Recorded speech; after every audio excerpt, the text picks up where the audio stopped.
जालौन से बड़ी खबर। आईजी आकाश कुलहरी का पुलिस महकमे में ताबड़तोड़ एक्शन नजर आया। महिला फरियादी की शिकायत पर सुनवाई न करने और आपत्तिजनक चैट के आरोप में दरोगा नरेंद्र को तत्काल प्रभाव से निलंबित कर दिया गया है।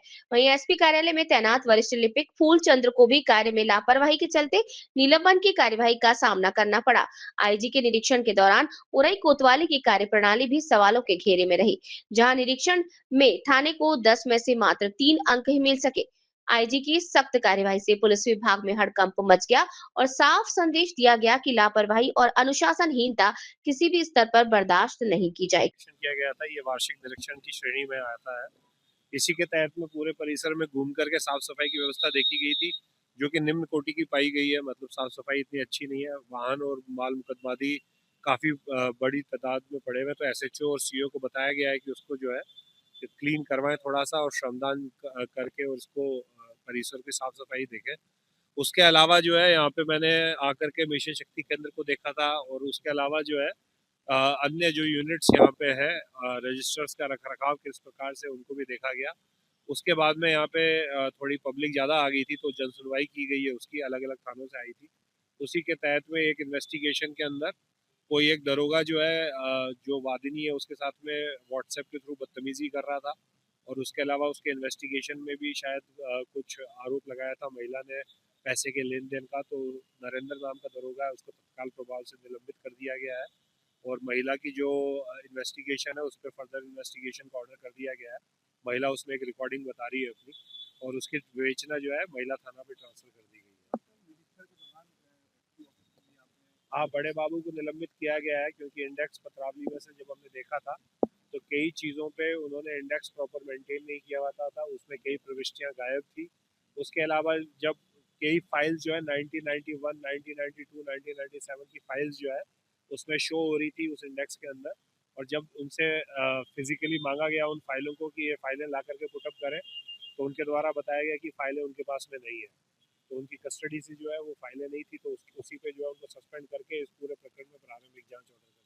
तो जैसे देखा गया है कि जमीनी विवाद ज्यादातर आए हैं। देखिए, बेसिकली इशू ये होता है कि हर एक थाने में एक पर्टिकुलर चीज बहुत ज्यादा होती है। जैसे आप उरई थाने में, कल मैं अ, आटा थाने में गया था, तो वहां पे इतना विवाद नहीं है। उरई थाने में, जालौन थाने में और इन थानों में जमीनी विवाद बहुत है। तो हमारे को जो है अपने खुद के शिकायत प्रकोष्ठ में ये एनालिसिस करना पड़ेगा कि किस थाने में किस प्रकार के विवाद ज्यादा है।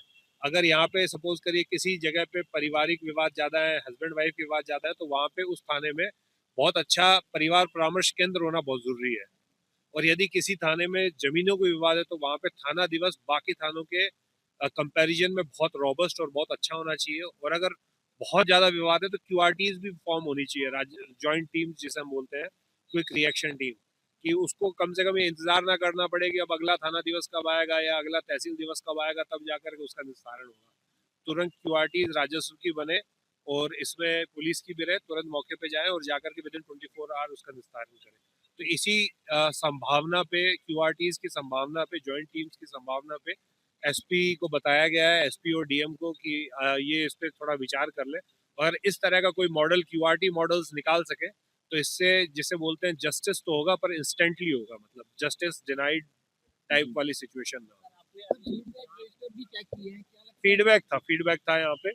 मिशन शक्ति केंद्र की सही काम कर रहे हैं, और यहाँ पे जो वादी आए थे उनसे भी मैं बार बार पूछ रहा था कि कितनी बार आए, तो ज्यादातर वादी जो पुराने वाले आए वो अन्य थानों के थे। यहाँ वाले में जो है नए वादी नई समस्या लेकर के आए थे, और फीडबैक भी मैंने चेक किया था। फीडबैक में एक महिला थी, उसने काफी अच्छा फीडबैक लिया हुआ था, उसको मेरी तरफ से रिवार्ड दिया गया। अभी आपने अंदर देखा कि साइबर के मामले ज्यादातर, साइबर के मामले जो बताया यहाँ पे इस थाने में 60 के करीब में पर मंथ आते हैं, और ये ज्यादातर जब उससे पूछा गया तो सारे ज्यादातर मामले जो होते हैं वो एनसीआरपी पोर्टल जो है हमारा, एनसीआरपी उसी में ही दर्ज होते हैं। फिजिकली यहाँ पे बहुत कम व्यक्ति आते हैं अपनी समस्या लेकर के, तो लियन और होल्ड करने में जो है हमारे को आसानी रहती है। रिकवरी की बात को लेकर के यहाँ पे थोड़ा सा इशू जो मेरे संज्ञान में आया है कि यहाँ पे जो है कोर्ट जो है उसमें एफआईआर की प्रति मांगता है उसको रिलीज करने के लिए, और यहाँ पे पुलिस से जो रिपोर्ट जाती है वो एक्सेप्ट नहीं की जा रही है। तो उसके लिए एसएसपी और डीएम को जो है यहाँ पे निर्देश दिए गए हैं कि अगली मॉनिटरिंग सेल बैठक में इस मुद्दे को उठा करके इसका निस्तारण करने की कुछ लोगों के वेतन भी रोके गए हैं हाँ, ये जो आवास में जो जो गैर जनपद चले गए और जो कई महीनों से यहाँ पे आवास पे ताला लगा के रह रहे हैं और रह नहीं रहे हैं, यहाँ पे केवल ताला लगा हुआ है और सामान नहीं लेके जा रहे हैं, तो ऐसे जो है पूरी रेंज के अंदर जितने भी 3 माह से अधिक के जो भी पुलिस कर्मी हैं जो ऐसे केवल सामान रखे हुए हैं और जिनके कारण जो व्यक्ति यहाँ पे काम कर रहा है वो अपने परिवार को ला के रख नहीं पा रहा है, तो उनके सबके वेतन तत्काल प्रभाव से तीनों जनपद के एसपी को बोला गया है कि तत्काल प्रभाव से इनका जो है वेतन रोक दे। अगला वेतन तब तक नहीं मिलेगा जब तक सामान खाली नहीं होगा।